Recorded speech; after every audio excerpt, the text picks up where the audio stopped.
tadi. Sebab itulah para ulama tidak akan berbincang pada perkara melibatkan dasar. Adapun perkara melibatkan bukan dasar, terbincanglah.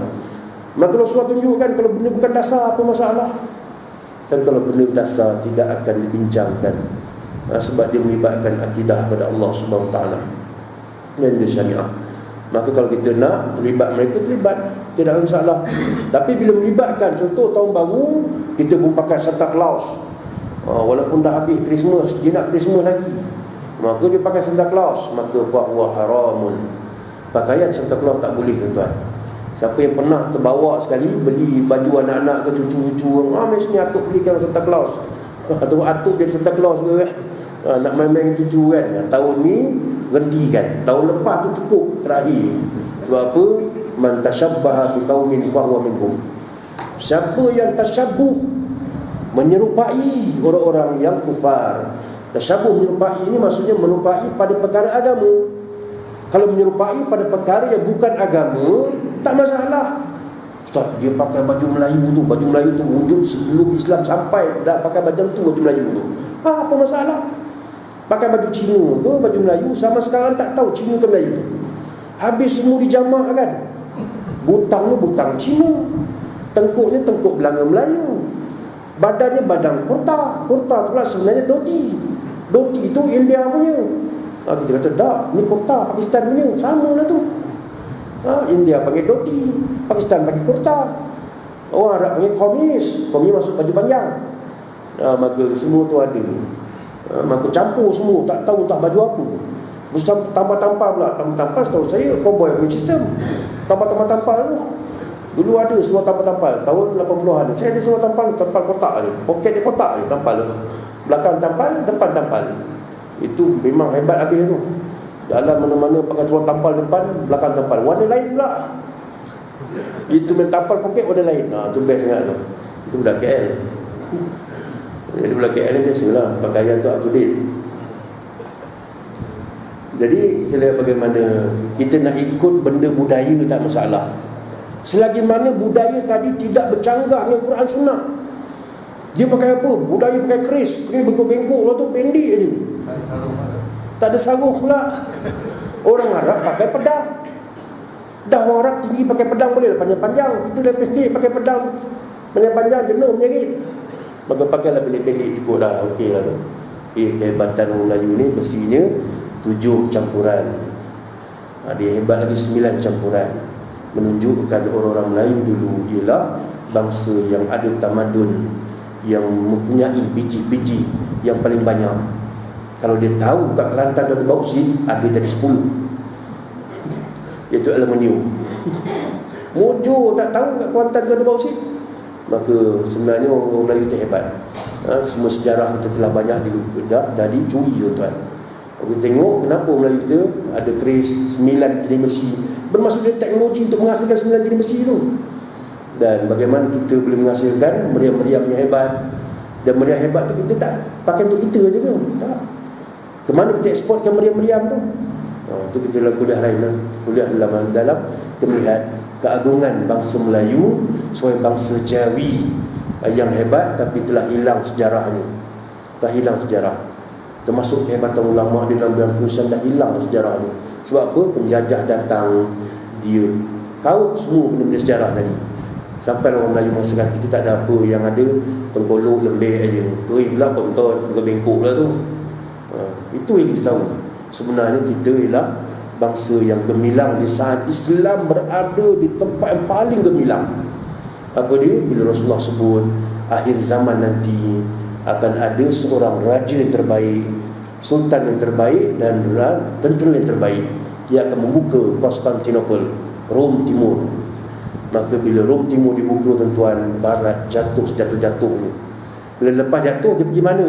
Dia datang ke tempat-tempat yang jauh daripada pemerintahan khalifah. Maka datang ke timur-timur, kawasan sini ini, dan mereka mula menjajah sini dengan memasuki, dengan membawa barang perdagangan, dengan mengatakan nak berdagang. Akhirnya bukan berdagang, dia cari siapa yang boleh khianat, dia gabung dengan pengkhianat tadi dan jatuh kerajaan Melayu Melaka. Padahal kerajaan Melayu Melaka ialah kerajaan yang sezaman dengan Sultan Muhammad Al-Fatih. Zaman kegemilangan berlaku. Ini sejarah Tingkatan 5. Jadi belajar Tingkatan 5 kan. Jadi Tingkatan 5 mengatakan Sultan kegemilangan berlaku ialah pada zaman Sultan Mansur Shah. Tahun 1458 Sultan Mansur Shah, tuan-tuan, sampai tahap Raja Cina serahkan puteri dia. Tuan-tuan, kalau raja bagi puteri, ini bukan alang-alang punya raja ni yang akan menerima puteri dia. Dan bila terima puteri dia, bermaksud puteri dia masuk Islam, Hang Lipo tu Muslimah, dan dia bawa segala dengan dayang-dayang 500 orang, tuan-tuan. Itu ramai baba nyonya tu. Dan bukan itu aja sebenarnya, dia juga menghantar dia punya panglima Laksamana dia, itu Laksamana Cheng Ho, disebut juga Zheng Yi. Laksamana Cheng Ho ni datangnya armada dia 40,000 orang. Bayang armada 40,000 orang, penuh Melaka tu. Dengan armada datang di China tu, penuh Selat Melaka tu. Nak bagi tahu kita berada dalam keadaan yang paling hebat gitu. Dan Cheng Ho ni Islam, Muslim. Bermaksud Sultan Mansur Shah tu berada zaman kegemilangan tu. Dan pada zaman itu apa sedang berlaku di Timur Tengah, tuan. Tahun tu 1458 tu zaman Sultan Mansur Shah tu. Di Timur Tengah sedang berlaku hadis yang Rasulullah sebut. Apa dia Rasulullah sebut? Akan datang akhir zaman nanti, raja yang terbaik dan tentera terbaik akan membuka Konstantinopel. Satu hari nanti akan datang. Maka sahabat-sahabat pergi perang, serang Konstantinopel. Daripada zaman sahabat lagi tak menang, zaman tabi'in tak menang, zaman itba'u tabi'in tak menang. Ratus tahun lepas tu barulah menang. Dan zaman itu sezaman dengan zaman Sultan Mansur Shah, tuan. Iaitu zaman ketika mana Muhammad Al-Fatih berjaya tawan Konstantinopel. Tahun ialah 1453. Sebelum Muhammad Al-Fatih, sebelum Mansur Shah naik jawatan. Ketika itulah lahirnya sultan-sultan Melaka yang hebat, Sultan Alauddin Raya Shah, yang dia menguasakan undang hudud tu sampai dia sendiri turun pergi ke pasar-pasar bersama Shah Bandar cari siapa mencuri, dan turun dia ke tempat-tempat untuk mencari pencuri dan juga untuk menimbulkan keamanan pada Daulah Melaka ketika itu. Dan Daulah Melaka ketika itu memberikan wala' dia kepada naungan yang paling besar dalam seluruh dunia Islam, iaitu Khilafah Turki Osmaniyah yang telah menakluki Konstantinopel, yang disebut dalam hadis bermaksud Turki itu ialah kerajaan yang paling terbaik pada zaman itu, dan disebut oleh Rasulullah. Dan di bawah dia ada jajahan-jajahan empayar yang besar, termasuk Empayar Melaka. Empayar Melaka wakil. Kita berada standard yang sana, tuan. Tapi bila kita tengok sejarah, orang tak tahu kita pernah berada satu barisan di bawah Sultan Muhammad Al-Fatih. Kita baca Sultan Al-Fatih, tak pernah kita baca bahawasanya Hang Tuah itu sebahagian bertentera yang disebut sebagai tentera yang terbaik. Tiba-tiba orang kita buat filem Hang Tuah, Allahu Akbar, sedih saya tengok. Tuan-tuan takkan saya tengok filem. Saya duduk kat seluruh tengok filem mereka. Jadi dalam filem Hang Tuah tu sedih, tuan. Kalau dalam filem Hang Tuah terbaru ni, Hang Tuah apa ni, the musical tu yang terbaru lah, the musical. Tapi di panggung wayang ni dulu ni, maka Hang Tuah tu digambarkan sebagai seorang yang tersembam, jatuh tepi pantai, tersembam, berlari-lari. Nasir tuan tak tengoklah. Cerita Hang Tuah ni tak ada sensor. Kalau cerita lain tu bahaya ada sensor. Cerita Hang Tuah lari, jatuh, tersembam. Sebab apa? Sebab kecewa, putus cinta dengan Puteri Gunung Ledang. Puteri Gunung Ledang, tuan, tak jin mana tu. Puteri Gunung Ledang tu bukan manusia tu. Jin tu yang diminta 7 hati nyamuk tu. 7 dulang hati nyamuk. 7 dulang hati ayam pun jenuh. Ini 7 dulang hati nyamuk. Dia minta benda tak masuk akal. Yang menerima pun tak masuk akal. 7 dulang hati nyamuk, tuan-tuan, gila. Maka itu bukan manusia, jin tu. Maka digambarkan dengan benda-benda khurafat. Dan juga Hang Tuah jatuh tersembam di tepi pantai. Saya tengok Allah cerita ni dahsyat betul. Padahal tuan-tuan baca buku Hang Tuah yang sebenar, Hang Tuah ialah seorang pahlawan yang amat hebat, bukan mujahid yang hebat pada zaman itu. Mujahid yang hebat pada zaman itu tiba-tiba digambarkan jatuh patah hati, jatuh tersembam. Nah tu okey juga. Kalau tengok Pirangi okey jugalah. Dia taklah sampai tahap tersembam hantuah tu. Tapi memendingkan gitu. Last kali game hantuah lawan dengan hantu-bat. Siapa salah? Kita tengok 2 jam, setengah jam iklan, sejam setengah cerita hantuah lawan hantu-bat. Siapa salah? Sampai sekarang tak berjawab. Nak kata hantuah salah tak boleh juga. Nak kata hantu-bat salah tak sampai hati. Habis siapa yang salah? Sampai sekarang tak berjawab. Jadi kita lihat habis. Padahal mereka itulah mujahid-mujahid yang besar, tuan-tuan, yang bawa Islam sama dengan Muhammad Al-Fatih sezaman. Hantuah tu sezaman dengan Muhammad Al-Fatih, tuan-tuan. Itulah sebahagian tentera yang disebut dalam hadis. Tiba-tiba kita terasa orang Melayu macam tak ada kaitan dengan hadis, jauh Melayu dengan Arab tu. Dah. Sebenarnya satu tesis yang dibuat oleh seorang pelajar Mr. Travelers yang menunjukkan banyak sejarah kita kena ubah dari Islam sampai ke tanah Melayu kurun pertama lagi, tuan. Kurun pertama dah sampai dah. Dia tebal lah tesis tu, kita nak bincang malam ni. Tapi nak beritahu dia buat kajian, dapatan dia ialah Islam telah sampai kurun pertama. Secara mudah saya ringkaskan tesis yang tebal tu. Sebab apa? Islam telah, orang Arab berdagang dengan Cina sebelum Islam sampai. Dia dah berdagang dengan Cina dah. Maka sebelum Islam datang, dia berdagang dengan Cina. Setelah perjalanan nak pergi ke Cina, dia singgah tanah Melayu, tengok member. Sebab apa? Sama-sama batu juga. Sama tanah Melayu batu juga. Menyembah tu ada Candi Borobudur, adanya Tangga Negara, Lembah Pujang apa semua. Tapi bila orang Arab tu dah masuk Islam, nak pula datang ke Yaman, masuk Islam dalam keadaan orang Yaman ni antara Arab yang lembut, tuan. Dan banyak ketemu Rasulullah di situ. Maka mereka datang ke tanah Melayu ni, dia datang bersama dengan agama, tuan. Maka menyebabkan orang Melayu dah mula masuk Islam. Sebab tu kalau kita tengok dalam Batu Busrak Terengganu, orang Islam dah membina empire sebelum Melaka wujud lagi. Batu Busrak Terengganu tu wujud jumpa tu. Kalau Inggeris jumpa dulu, dia ambil sapu dah Batu Busrak tu. Kalau Portugis jumpa, lama dia sapu dah. Tak jumpa, kita jumpa, wujud jumpa, kaki tangga. Jadi batu penyangga tangga. Rupanya batu bersurat. Maka dicek oleh Dato' Syed Naga atas, tarikh ni ialah 1303, tuan.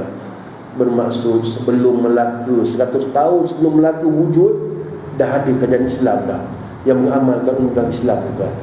Sebab itulah kerja kita banyak, tuan, untuk mengembalikan balik bumi ini kepada jati diri yang sebenar. Dan dalam masa yang sama, kita boleh berhadapan dengan kafir-kafir dengan ilmu. Jangan sampai kita sekat semua benda sampai tak boleh nak masuk. Itu tak boleh, ini tak boleh. Boleh, pergilah. Dia nak ajak kongsi baca, jom. Tapi kalau dia ajak benda yang melibat akidah ni, jangan. Kita jom, kita join perayaan hantu lapar. Oh, tak boleh. Hantu lapar akidah dia, tuan. Biar dia bagi makan hantu sampai kenyang. Jangan kita nak join. Tapi kalau benda tidak melibatkan akidah, tak apa. Sebab tu kalau kita buat kempen kongsi raya dulu kan, hari raya dekat dengan kongsi bacaan. Sambut 2 jamak terus kongsi raya. Kongsilah raya tu. Raya lah sekalipun.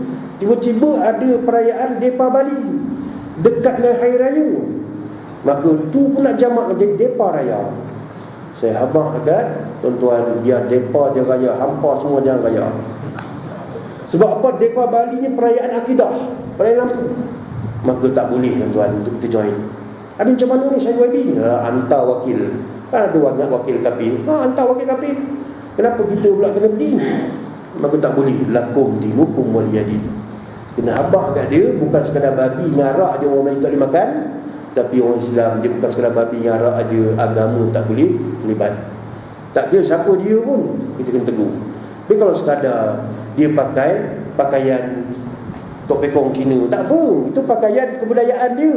Yang tak boleh kalau dia pakai pakaian Sami Buddha, tu agama. Pakaian Sami Buddha agama. Saya berdapat tadi, nak datang tadi sambil drive, timbalan habis ketua ulama Islam wilayah telefon, Ustaz, ni ada panas ni, macam mana ni YB kita pakai pakaian tu? Macam mana ni nak jawab ni? Saya jawab ni boleh tak? Benda ni tak ada masalah. Sebab apa? Itu pakaian, bukan pakaian agama. Kalau dia pakai pakaian agama, dia pakai pakaian Sami, tak boleh. Man tasyabbaha biqaumin. Tapi kalau dia tasyabuh dengan kebudayaan, pakailah. Dia pakai baju wayang Cina, Itu kebudayaan. Cuma kita kena bagi tahu Melayu lah, kebudayaan tak ada masalah apa. Maka pakailah. Cuma jangan pakai benda keagamaan. Keagamaan tak boleh. Macam Santa Claus, itu keagamaan. Tapi kalau benda yang melibatkan dia punya wayang tu, itu bukan keagamaan, tu melibatkan kebudayaan. Maka kena tampi benda-benda tadi. Jadi kalau melibatkan tak boleh. Itu yang kalau Wahabi kita yang pergi tadi pesta Ponggel, kita tegur. Saya tak setuju. Saya tak setuju kalau ada Wahabi kita pergi pesta Ponggel. Sebab Ponggel tu melibat agama dia. Kalau melibatkan bukan agama, yes, pergilah. Tapi jangan terbuluk sangat nak ambil tarik perhatian dia semua, sama kita redak semua benda. Kita agama yang jelas toleransi pada benda yang bukan akidah. Bukan akidah, pergilah. Tapi kalau melibatkan akidah dan ibadah dia, tak boleh, tuan. Lakum dinukum waliyadin. Itulah beberapa perkara melibatkan perkongsian kita pada malam ini. Sejam bersama tuan-tuan, mudah-mudahan ada banyak manfaat untuk kita kongsi bersama. Maka ingatlah kita bahawa sebenarnya Islam ni agama yang toleransi. Ada benda-benda yang tidak menjadi masalah, ada benda yang memang ada masalah bila melibatkan akidah. Maka benda yang kita sambut pada hari ini satu benda yang baik, dan benda-benda yang tak baik maka perlu kita ubah, tuan.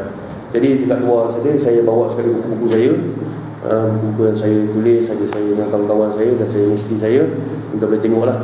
Cuma saya terlupa nak bawa banyak tentang korban. Dan korban ni ada kaitan dengan kafir sikit. Saya masih 5 minit sikit tentang korban.